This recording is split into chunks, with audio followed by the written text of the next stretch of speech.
നമസ്തേ. 6ാം ക്ലാസ്സിലെ സംസ്കൃതം ദീപകം പാഠപുസ്തകത്തിലെ 15ാമത്തെ പാഠമാണ് വൃക്ഷാഹ സത്പുരുഷാഹ ഇവ എന്നുള്ള പാഠം. ഈ ഒരു വീഡിയോയിലൂടെ നമ്മൾ ഈ ഒരു പാഠമാണ് മനസ്സിലാക്കാനായിട്ട് പോകുന്നത്. ഇതിന് മുമ്പത്തെ 14 ചാപ്റ്റേഴ്സും നമ്മൾ ഈ ചാനലിൽ തന്നെ വീഡിയോ അപ്ലോഡ് ചെയ്തിട്ടുണ്ട്. ചാനലിൽ പോവുക, അതിൽ പ്ലേലിസ്റ്റ് ചെക്ക് ചെയ്ത് കഴിഞ്ഞാൽ നിങ്ങൾക്ക് 14 ലെസൺസും അതിൻ്റെ എക്സസൈസും കൂടിയിട്ടുള്ള വീഡിയോ സെറ്റുകളും കാണാൻ സാധിക്കും. അത് കണ്ട് മനസ്സിലാക്കുക, പഠിക്കുക. ഇപ്പോൾ നമുക്ക് 15th ചാപ്റ്റർ ആയിട്ടുള്ള വൃക്ഷാഹ സത്പുരുഷാഹ എന്നുള്ള പാഠഭാഗം നമുക്ക് മനസ്സിലാക്കാം, പഠിക്കാം. പഞ്ചദശഃ പാഠഃ വൃക്ഷാഹ സത്പുരുഷാഹ ഇവ. ചെറിയൊരു ആമുഖം കൊടുത്തിട്ടുണ്ട്. പര്യാവരണ സംരക്ഷണായ വിഷയെ ഏക പ്രദർശിനി വിദ്യാലയെ ആയോജിത അസ്തി. പര്യാവരണം എന്ന് വെച്ചാൽ എൻവയോൺമെൻറ്റിനെ കെയർ ചെയ്യുന്ന കാര്യത്തിൽ, പ്രൊട്ടക്റ്റ് ചെയ്യുന്ന കാര്യത്തിൽ ചെറിയൊരു എക്സിബിഷൻ സ്കൂളിൽ കണ്ടക്ട് ചെയ്യുന്നുണ്ട്. ഛാത്രാഹ താം പ്രദർശിനിയും പശ്യന്തി. കുട്ടികൾ ആ പ്രദർശിനി കണ്ടുകൊണ്ടിരിക്കുകയാണ്. ശിക്ഷകേണ സഹ സംലാപം ച കുർവന്തി. അധ്യാപകൻ്റെ കൂടെ സംസാരിക്കുകയും ചെയ്യുന്നുണ്ട്. ശ്രീമൻ അഹം ജീവശാസ്ത്രസ്യ പുസ്തകെ പഠാമി യത് വൃക്ഷാഹ ശുദ്ധം വായും യച്ഛന്തി. ഞാൻ ബയോളജിയിൽ പഠിച്ചിട്ടുണ്ട്, വൃക്ഷങ്ങൾ നമുക്ക് ശുദ്ധവായു തരുന്നുവെന്ന്. ശ്രീമൻ മമ മാതാപി വദതി യത് വൃക്ഷാഹ പൂജ്യാഹ ഭവന്തി. അപ്പോൾ മറ്റൊരു കുട്ടി പറഞ്ഞു, എൻ്റെ അമ്മയും പറഞ്ഞിട്ടുണ്ട് വൃക്ഷങ്ങൾ പൂജിക്കപ്പെടേണ്ടവരാണ് എന്ന്. അപ്പോൾ അധ്യാപകൻ പറയാണ്, പ്രിയ ഛാത്രാഹ സത്യം വൃക്ഷാഹ ശുദ്ധം വായും ഫലാനി പുഷ്പാണി ച സർവം അപി യച്ഛന്തി അതഹ തേ പൂജ്യാഹ. അധ്യാപകൻ പറയാണ്, സത്യമാണ് നിങ്ങൾ പറയുന്നത്, വൃക്ഷങ്ങൾ ശുദ്ധവായു നൽകുന്നു, പുഷ്പങ്ങൾ നൽകുന്നു, അതുകൊണ്ട് അവർ പൂജിക്കപ്പെടേണ്ടവരാണ്. ശ്രീമൻ അഹം ഏകം സുഭാഷിതം പഠിതവതി യത് വൃക്ഷാഹ സത്പുരുഷാഹ സന്തി ഇതി. ഞാനൊരു സുഭാഷിതം പഠിച്ചിട്ടുണ്ട്, അതിലെന്താ പറയുന്നത്, വൃക്ഷങ്ങൾ സത്പുരുഷന്മാരെ പോലെയാണെന്ന്. അപ്പോൾ കിം ഏവം അസ്തു തർഹി തത് സുഭാഷിതം ശ്രാവയതു. അങ്ങനെയാണോ, എങ്കിൽ ആ സുഭാഷിതം ഒന്ന് കേൾപ്പിക്കൂ. അപ്പോൾ അസ്തു ശ്രീമൻ, ശരിയെന്ന് പറഞ്ഞിട്ട് കുട്ടികൾ പാടാനായിട്ട് ആരംഭിച്ചു. മുദിത സുഭാഷിതം ശ്രാവയതി അന്യേ ഛാത്രാഹ അപി ഗായന്തി. മുദിത എന്ന് പറഞ്ഞ കുട്ടി സുഭാഷിതം ചൊല്ലി, അപ്പം മറ്റുള്ള കുട്ടികളും കൂടെ ചൊല്ലി, കൂടെ പാടി എന്ന് പറഞ്ഞു. അപ്പോൾ ഈ ഒരു ചാപ്റ്ററിൽ സുഭാഷിതങ്ങളാണ്, അതെല്ലാം വൃക്ഷങ്ങളെ ആസ്പദമാക്കിയിട്ടുള്ള സുഭാഷിതങ്ങളാണ് പഠിക്കാനായിട്ടുള്ളത്. ഒന്നാമത്തെ സുഭാഷിതം. ഛായാമന്യസ്യ കുർവന്തി തിഷ്ഠന്തി സ്വയമാതപേ ഫലാന്യപി പരാർത്ഥായ വൃക്ഷാഹ സത്പുരുഷാ ഇവ. ഏതൊരു ശ്ലോകം പഠിക്കേണ്ട ക്രമം, ആദ്യം പദച്ഛേദം, അതിനുശേഷം അന്വയം, അത് കഴിഞ്ഞിട്ട് ഭാവാർത്ഥം, ഇങ്ങനെയാണ് നമ്മൾ പഠിക്കുക. അപ്പോൾ ഇവിടെ ഫസ്റ്റ് പദച്ഛേദം കൊടുത്തിട്ടുണ്ട്, ഒരുമിച്ചുള്ള പദങ്ങളെ സെപ്പറേറ്റ് ആക്കുക, അതാണ് പദച്ഛേദം. ഛായാം അന്യസ്യ കുർവന്തി തിഷ്ഠന്തി സ്വയം ആതപേ. അല്ലെ, സ്വയം ആതപേ എന്നുള്ളത് സ്പ്ലിറ്റ് ചെയ്തിട്ടാണ് കൊടുത്തേക്കണത്, സന്ധി ചെയ്തിട്ടാണ് കൊടുത്തേക്കണത്. അപ്പോൾ സ്വയം ആതപേ എന്നുള്ളത് അണ്ടർലൈൻ ചെയ്യുക. ഫലാന്യപി എന്നുള്ളതും ഫലാനി അപി.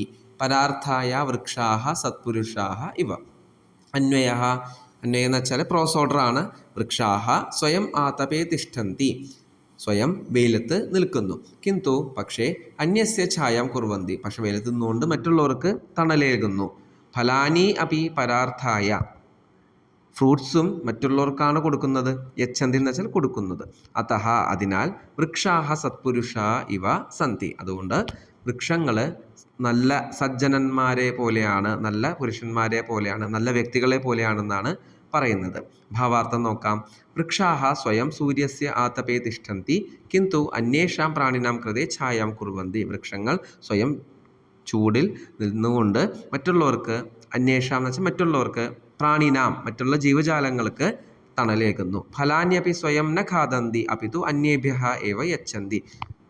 സ്വന്തം വൃക്ഷത്തിലുള്ള ഫ്രൂട്ട്സും സ്വയം കഴിക്കാതെ മറ്റുള്ളവർക്കാണ് കൊടുക്കുന്നത്. അന്യേഭ്യഃ മറ്റുള്ളവർക്ക്. അതഹ തേ സത്പുരുഷാഹ ഇവ സന്തി, അതുകൊണ്ട് അവർ മഹാത്മാരെ പോലെയാണ്. യതഃ യേ സജ്ജനാഹ ഭവന്തി തേ സ്വയം കഷ്ടാനി സഹിത്വ അപി അന്യേഷാം ഹിതം കുർവന്തി. അപ്പോൾ നല്ലവരായിട്ടുള്ള ആൾക്കാർ, മഹാത്മാരൊക്കെ എങ്ങനെയാണ്, സ്വയം കഷ്ടങ്ങൾ അനുഭവിച്ചുകൊണ്ട് മറ്റുള്ളവർക്ക് ഹിതം കുർവന്തി, നല്ല കാര്യങ്ങൾ ചെയ്യുന്നു എന്നാണ് ഭാവാർത്ഥം പറയുന്നത്. ഒരു വട്ടം കൂടി നമുക്ക് ശ്ലോകം നോക്കാം. ഛായാമന്യസ്യ കുർവന്തി തിഷ്ഠന്തി സ്വയമാതപേ ഫലാന്യപി പരാർത്ഥായ വൃക്ഷാഹ സത്പുരുഷാ ഇവ. ഛായാമന്യസ്യ കുർവന്തി, തണൽ മറ്റുള്ളവർക്ക് കൊടുക്കുന്നു. തിഷ്ഠന്തി സ്വയമാതവേ, സ്വയം വെയിലത്ത് നിൽക്കുന്നു. ഫലാന്യപി പരാർത്ഥായ, ഫ്രൂട്ട്സും മറ്റുള്ളവർക്ക് വേണ്ടിയാണ്. വൃക്ഷാഹ സത്പുരുഷാഹ ഇവ, വൃക്ഷങ്ങൾ മഹാത്മാരെ പോലെയാണ്, സജ്ജനന്മാരെ പോലെയാണ് എന്നാണ് ശ്ലോകം. അടുത്ത ശ്ലോകം. ദശകൂപ സമാവാപി ദശവാപി സമോഹൃദഃ ദശഹൃദ സമപുത്ര ദശപുത്ര സമോദ്രുമഃ. പദച്ഛേദം നോക്കാം. ദശകൂപ സമാവാപി ദശവാപി സമഃ ഹൃദഃ ദശഹൃദ സമഃ പുത്രഃ ദശപുത്ര സമഃ ദ്രുമഃ. അന്വയഃ. ദശകൂപ സമാവാപി 10 കിണറുകൾക്ക് തുല്യമാണ് ഒരു കുളം. കൂപഹ കിണർ, വാപി കുളം. ദശവാപി സമഹ ഹ്രദഃ 10 കുളങ്ങൾക്ക് തുല്യമാണ് ഒരു ഹ്രദഃ തടാകം അസ്തി. ദശഹ്രദ സമപുത്ര 10 തടാകങ്ങൾക്ക് തുല്യമാണ് ഒരു പുത്രൻ അല്ലെങ്കിൽ പുത്രി. ദശപുത്ര സമഹ ദ്രുമഹ 10 പുത്രന്മാർക്ക് അല്ലെങ്കിൽ പുത്രികൾക്ക് തുല്യമാണ്, മക്കൾക്ക് തുല്യമാണ് ഒരു വൃക്ഷം. ഭാവാർത്ഥം: ദശകൂപൈഹി സമാന ഏകാ വാപി ഭവതി 10 കിണറുകൾക്ക് തുല്യമാണ് ഒരു കുളം. എവം ഏവ ദശവാപി സമാനഃ ഏകഃ ഹ്രദഃ 10 കുളങ്ങൾക്ക് തുല്യമാണ് ഒരു തടാകം. ദശഹൃദൈഹി സമാനഃ ഏകഃ പുത്രി അഥവാ പുത്രഃ ഭവതി 10 തടാകങ്ങൾക്ക് തുല്യമാണ് ഒരു പുത്രൻ അല്ലെങ്കിൽ പുത്രി, മക്കൾ. തഥൈവ ദശസന്താനൈഹി സമാനഃ ഏകഃ വൃക്ഷഃ മൂല്യവാൻ ഭവതി 10 പുത്രന്മാർക്ക് തുല്യമാണ് അല്ലെങ്കിൽ പുത്രികൾക്ക് തുല്യമാണ് ഒരു വൃക്ഷം എന്നാണ്, അല്ലെങ്കിൽ അതിനോട് തുല്യമാണ് അതിൻ്റെ മൂല്യം എന്ന് പറയുന്നത്. അർത്ഥാത് ഏകഃ വൃക്ഷഃ സർവാധിക ഉപകാരക ഭവതി, ഒരു വൃക്ഷം എല്ലാ അർത്ഥത്തിലും ഉപകാരമാണ്. അതഃ സർവേ വൃക്ഷാരോപണം കുറുവന്ത്, അതുകൊണ്ട് എല്ലാവരും വൃക്ഷങ്ങൾ നടുവെന്നാണ് പറയുന്നത്.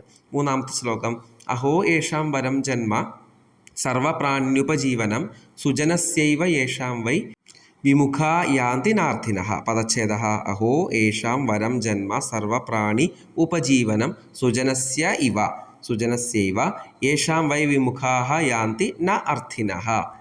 നാർത്ഥിനഃ എന്നുള്ളത് സെപ്പറേറ്റ് ആക്കുമ്പോൾ ന അർത്ഥിനഃ. അന്വയഃ: അഹോ യേഷാം സർവപ്രാണ്യുപജീവനം ജന്മവരം അസ്തി സുജനസ്യ ഇവ യേഷാം അർത്ഥിനഃ വിമുഖാഃ ന യാന്തി. ഭാവാർത്ഥം നോക്കാം. ശ്രീകൃഷ്ണ യുധിഷ്ഠിരം വദതി, മഹാഭാരതത്തിൽ ശ്രീകൃഷ്ണൻ യുധിഷ്ഠിരനോട് പറയാണ്: ഹേ യുധിഷ്ഠിര, അഹോ ഏതേഷാം വൃക്ഷാണം ജന്മശ്രേഷ്ഠമസ്തി, ഈ മരങ്ങളുടെ ജന്മം എന്ന് പറയുന്നത് വളരെ മഹത്വമുള്ളതാണ്. യതഃ എന്തെന്നാൽ ഏതേഷാം ജന്മ സർവേഷാം ജീവാനാം ഉപകാരായ ഭവതി, ഈ മരങ്ങളൊക്കെ മറ്റുള്ള ജീവജാലങ്ങൾക്ക് യൂസ്ഫുള്ളായിട്ടുള്ള രീതിയിലാണ് അവരുടെ ജന്മം. യഥാ സജ്ജനേഭ്യഃ ജനാനാം നിരാശ ന ഭവതി തഥൈവ വൃക്ഷാണാം സമീപേ ആഗത്യ അർത്ഥിനാം ജനാനാം നിരാശ ന ഭവതി. അപ്പോൾ നല്ലവരായിട്ടുള്ള ജനങ്ങളുടെ അടുത്ത് ചെന്ന് കഴിഞ്ഞാൽ നമുക്കൊരിക്കലും നിരാശ സംഭവിക്കില്ല. അതേപോലെ തന്നെ തഥൈവ വൃക്ഷാണാം സമീപേ ആഗത്യ അർത്ഥിനാം ജനാനാം നിരാശ ന ഭവതി. ഇപ്പോൾ വൃക്ഷങ്ങളുടെ അടുത്ത് ചെന്ന് കഴിഞ്ഞാൽ ആവശ്യക്കാർക്ക് ഒരിക്കലും നിരാശ സംഭവിക്കില്ല. തേഷാം ആശാനുരൂപം വൃക്ഷാഃ തേഭ്യഃ ഫലാനി പുഷ്പാണി ഛായാം ച യച്ഛന്തി. അപ്പോൾ അവർക്ക് ആവശ്യാനുസരണം ഫ്രൂട്ട്സ് കൊടുക്കുന്നു, ഇലകൾ കൊടുക്കുന്നു, എന്താണ് വേണ്ടത് അതൊക്കെ വൃക്ഷങ്ങൾ ചെയ്തു കൊടുക്കുന്നു. അപ്പോൾ അത്രയും പുണ്യമുള്ള ജന്മമാണ് വൃക്ഷങ്ങളുടെ എന്നാണ് പറയുന്നത്. അടുത്ത ശ്ലോകത്തിലേക്ക് കടക്കാം.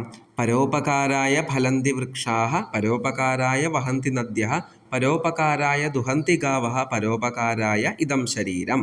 പദച്ഛേദഃ: പരോപകാരായ ഫലന്തി വൃക്ഷാഃ പരോപകാരായ വഹന്തി നദ്യഃ പരോപകാരായ ദുഹന്തി ഗാവഃ പരോപകാരായ ഇദം ശരീരം. അന്വയം നോക്കാം. വൃക്ഷാഃ പരോപകാരായ ഫലന്തി, വൃക്ഷങ്ങൾ പരോപകാരത്തിന് വേണ്ടിയിട്ടാണ് പഴുക്കുന്നത്.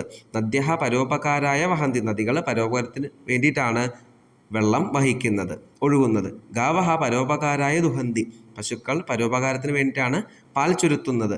പരോപകാരായ ഏവ ഇദം ശരീരം, നമ്മുടെ ഈ ശരീരം എന്തിനു വേണ്ടിയിട്ടാകണം?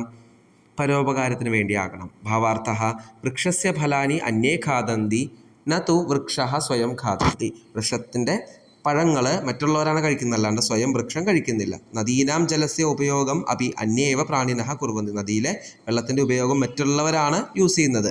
ഗാവഃ അപി അന്യേഷാം കൃതേവ ദുഗ്ധം യച്ഛന്തി, പശുക്കളും മറ്റുള്ളവർക്ക് വേണ്ടിയാണ് പാല് കൊടുക്കുന്നത്. ഏവമേവ അസ്മാകം ജീവനം അപി അന്യേഷാം ഉപകാരായ ഭവതു, അതുപോലെ തന്നെ നമ്മുടെ ജീവനവും നമ്മുടെ ജീവിതവും മറ്റുള്ളവർക്ക് യൂസ്ഫുള്ളായിട്ടുള്ള രീതിയിൽ, ഉപകാരപ്രദമായിട്ടുള്ള രീതിയിൽ ചെയ്യൂ എന്നാണ് പറയുന്നത്.